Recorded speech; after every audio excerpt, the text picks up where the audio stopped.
The sky turned the wrong color at dawn.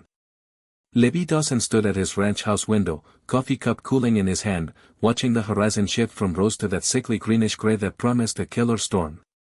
In 43 years of working this land, he'd learned to read weather like other men read newspapers. This one would be bad. They built this ranch alone.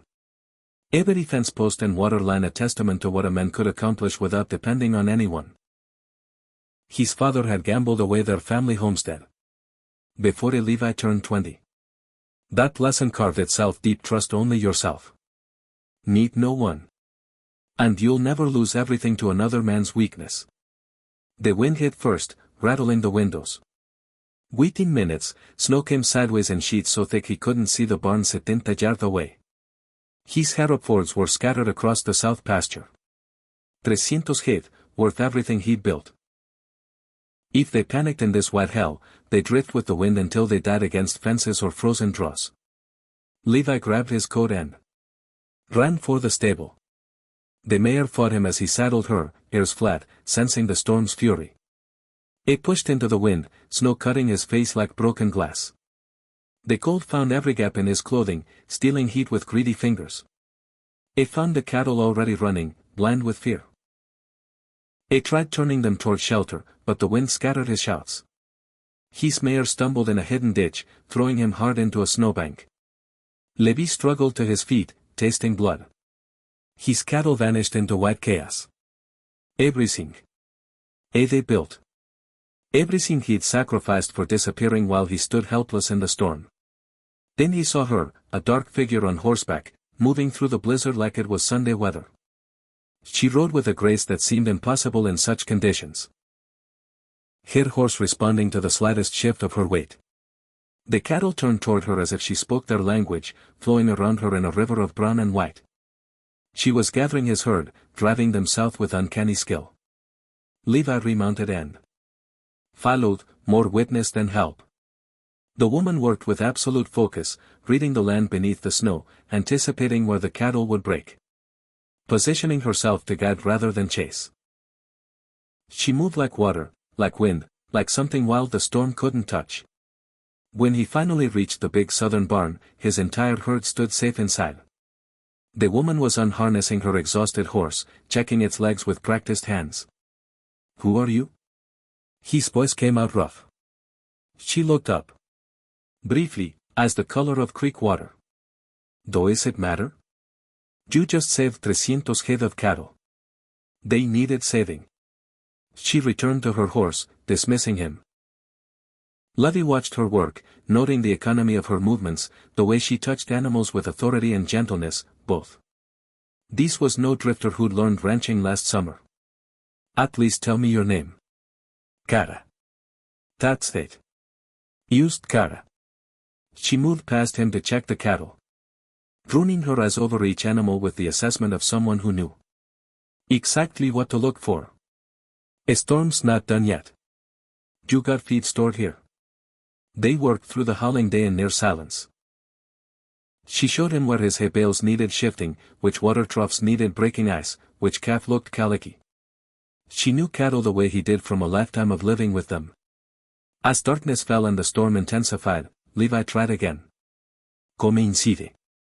You can't stay in this barn all night. I'm used to rougher. At least I appreciate the offer." Her voice stayed polite but firm. "The tack room's fine. Got a stove. Got a cot. Eve slept in worse."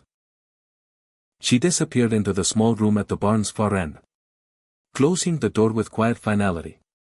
Levi stood in the snow between barn and house, the storm screaming around him. A stranger had appeared from nowhere and saved everything he couldn't save alone. She wouldn't accept his thanks. Wouldn't they explain herself? Wouldn't they even come inside from the cold? He walked back to his empty house, more confused than he'd been in years. The storm lasted 3 days. Each morning, Levi found Cara already working when he reached the barn. She'd checked the cattle, broken ice in the water troughs, cleaned stalls that needed it. She worked like someone trying to outrun something. On the second day, he brought coffee and breakfast biscuits to the barn. She accepted them with a nod, but kept moving, kept busy. Her hands bore old scars, the kind that came from wire and hard labor. You know cattle, he said, watching her examine a hair. Swollen hawk. My father was a rancher. Was her Joe Titan? Was Levi knew better than to push? Had they been where she was? That place where talking about loss felt like reopening a wound. They worked side by side through the storm's second day, and he found himself noticing things.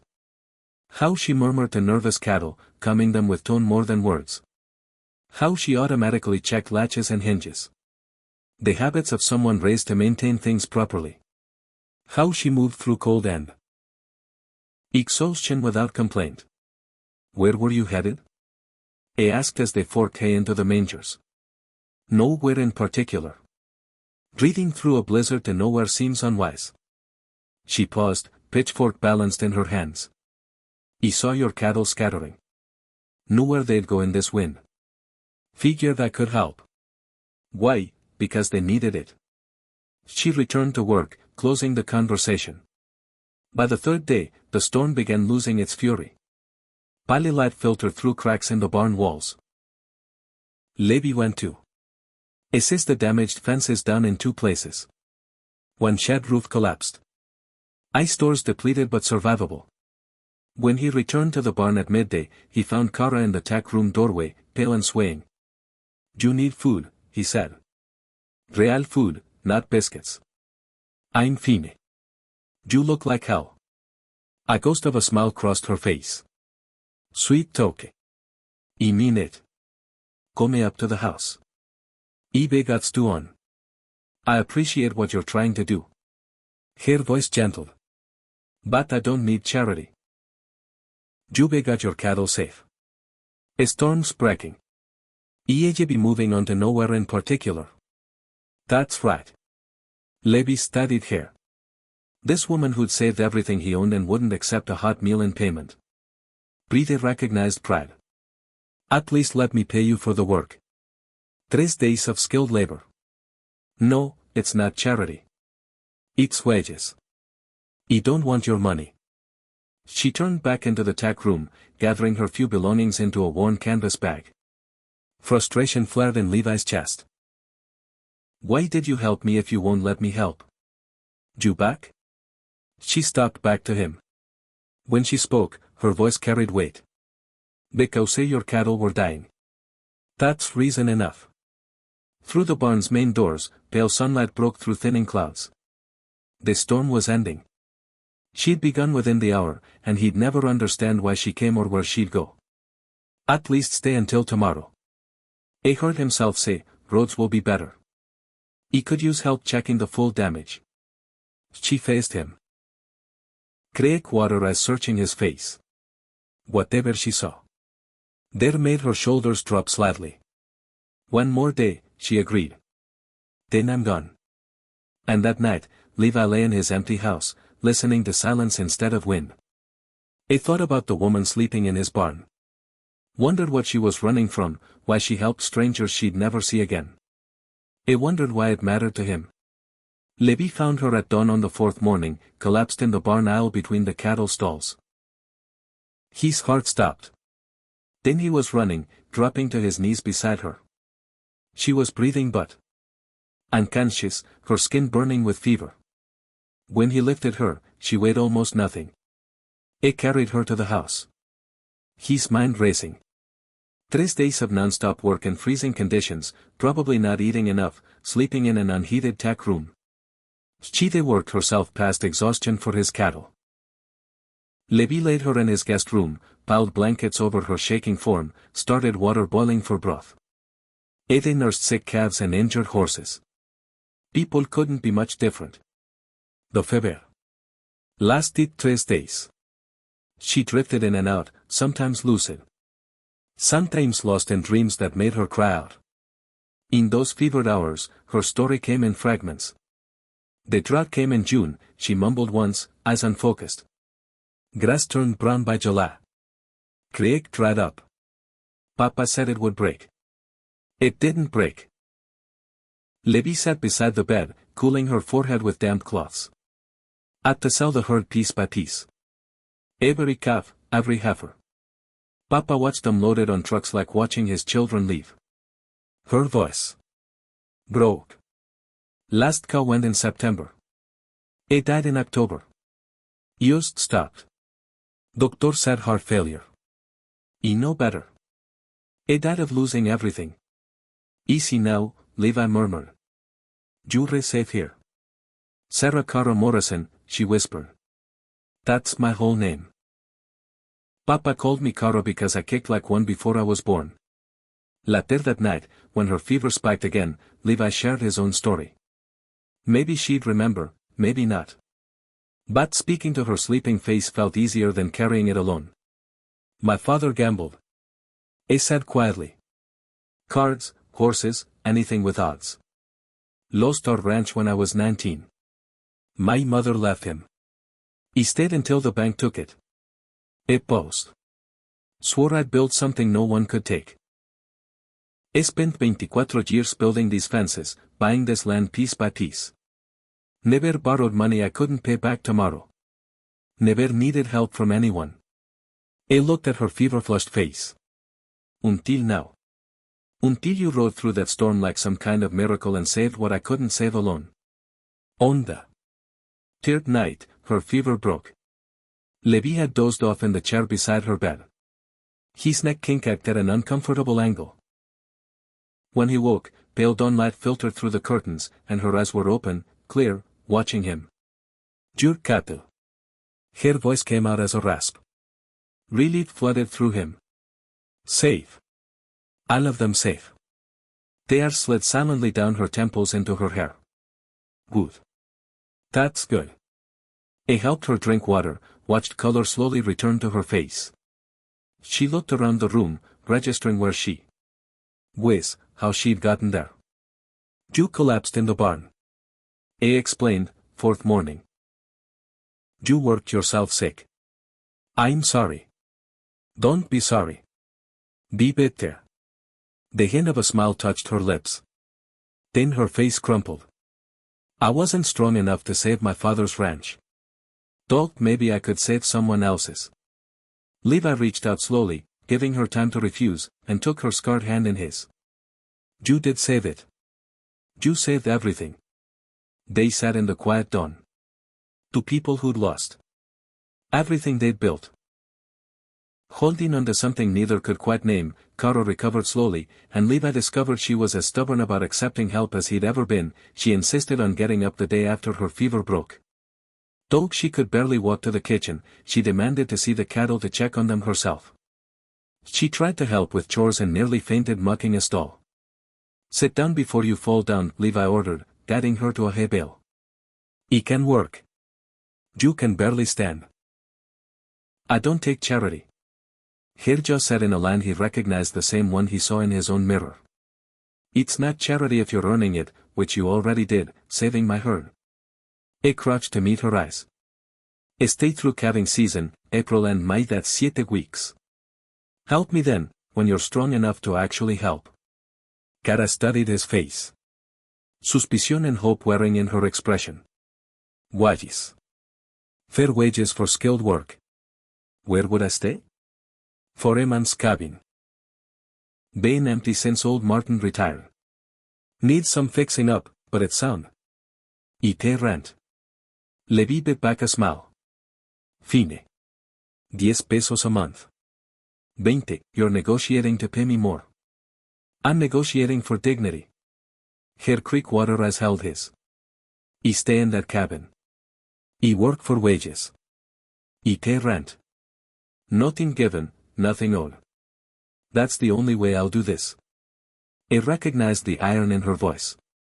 It was the same iron that had driven her through that storm to save cattle that weren't hers. Deal, he said, offering his hand. Her grip was still weak, but her shake was firm. 2 days later, Levi heard horses coming up the road. He stepped onto the porch to see Tom and Eleanor Patterson from the neighboring ranch along with Doc Wheeler and his wife Martha. Heard you weathered the storm. All right, Tom called, dismounting. His eyes went past Levi to where Cara stood in the barn doorway. Also heard you've got company. This is Cara Morrison. She's working for me through vine season. Eleanor's eyebrows rose. Working for you. Skilled ranch hand. Knows cattle better than most men I've hired. Is she? Eleanor's tone carried judgment sharp as January wind. And she's staying where? Exactly. For a man's cabin. Of course. The older woman's lips thinned. Libby. People will talk. Let them.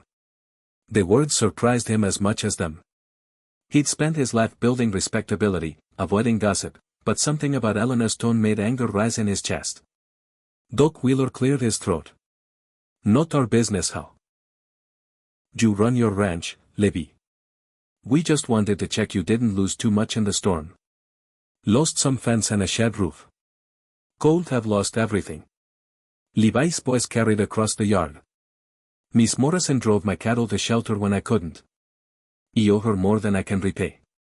Though I care, turned and disappeared into the barn. After the neighbors left, Levi found her throwing her belongings into her canvas bag. What are you doing leaving? It won't damage your reputation. My reputation isn't your concern. It should be. She faced him, anger and hurt mixing in her expression. I know what people think. Woman alone staying on a bachelor's ranch. They call me a fool, but they can call me whatever they want. Easy to say when it's not your life they're destroying. Levi took a breath, steadying himself. You saved my livelihood. That's the truth. Anyone who can't see that isn't worth worrying about. Wait, you don't understand. I understand you've been hurt. I understand you're running. I understand you don't trust easily. He kept his voice gentle. I also understand I need help. You need work and the foreman's cabin sits empty. Everything else is just noise. Carrara's hand stilled on her back. Why do you care what happens to me? The question stopped him. He didn't have a good answer, only the truth. I don't know, he admitted. Batido. April turned the world soft and green. Snow melted into running streams. Grass pushed through warming sol. The first robin appeared, singing its territorial claim from Levi's porch roof. Cara moved into the foreman's cabin, and they fell into a rhythm.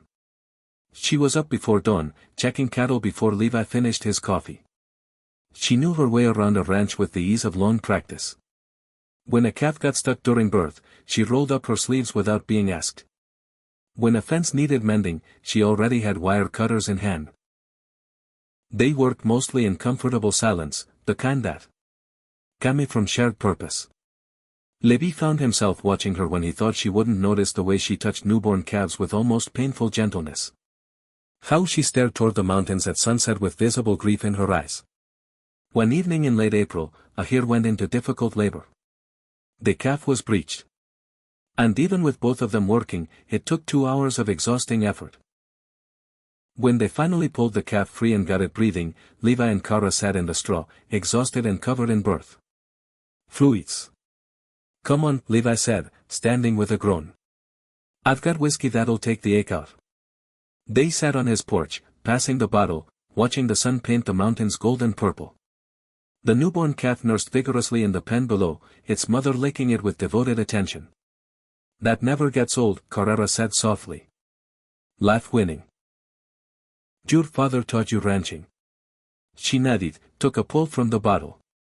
He said, a good rancher listens to the land, pays attention to what it's saying when the grass is stressed, when the cattle are uneasy, when weather's changing. Her voice caught. He forgot how to hear it after he died. Everything went quiet. Levi understood that silence. He spent 20 years building fences around this place. Thought if I made them strong enough, I'd be safe. Turns out building fences around yourself don't make you safe. Used makes you alone. She looked at him, creek water eyes catching the last light. You're not alone anymore. The words hung between them, meaning more than either would say. Levi's chest tightened with something he hadn't felt in years. The dangerous warmth of wanting someone close. Neither are you, he said quietly. Their hands rested on the porch railing, inches apart. Cara shifted and their fingers brushed. The contact sparked through him like touching a fence wire.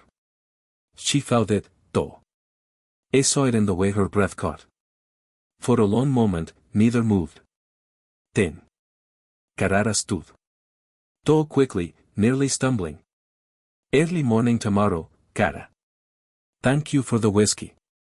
She descended the porch steps, walking fast toward her cabin. Levi watched her go, lamplight appearing in her window. Moments later, the robin sang its evening song. And for the first time in years, Levi actually heard it. Really heard it the way Cara's father had taught her to listen. The land was speaking. It just didn't know yet what it was saying. Latimer brought Richard Thornton, the banker. From Casper, driving up in his black automobile that seemed wrong against the ranch's worn beauty. Levi met him in the ranch office, knowing what was coming. You didn't get a personal visit from a banker unless the news was bad. Cattle prices have dropped, Thornton said, spreading papers on the desk. Way down from where they were last fall, and feed costs are up. That storm damage you mentioned, fencing repair, hay losses, veterinary bills, it all adds up. Levi studied the numbers, his stomach sinking. How bad? You're near your credit limit. You need a strong calf crop and better prices come autumn or you'll have to sell off land to cover debts. How much land? Quarter section, maybe more. The land his father had lost flashed through Levi's memory. History trying to repeat itself, only this time through bad luck instead of bad choices. There is another issue, Thornton continued. Your summer help. Can you afford to keep her on? Levi's jaw tightened. That's my business. It's mine when you're borrowing my bank's money. The banker's voice carried no malice, just reality. I'm not saying let her go because of small-town talk. I'm saying the numbers don't support the expense. After Thornton left, Levi sat alone in the office running calculations. The banker was right. If he kept Cara through summer, paid her fair wages, and prices didn't recover, he'd lose part of the ranch. But letting her go felt like tearing something vital from his chest. He found her in the south pasture, fixing a section of fence. She looked up as he approached, and her smile faded when she saw his face. What's wrong? He told her straight. No softening it. Prices are down. A storm damage cost more than I thought. He can't afford to keep you through summer. Cara's face went carefully blank. I understand. He can pay you through and of May give you a reference, I said. I understand. Her voice stayed level, but her hands gripped the fence wire too tight. When do you want me gone? It's not about wanting. When end of the month. She nodded once, turned back to the fence, hammered a staple with 3 precise strikes. I'll be out by then. Levi wanted to say something more, but what that he didn't want her to go. That the thought of the ranch without her felt like losing something he hadn't known he needed. Instead, he walked back to the house, leaving her alone with the fence.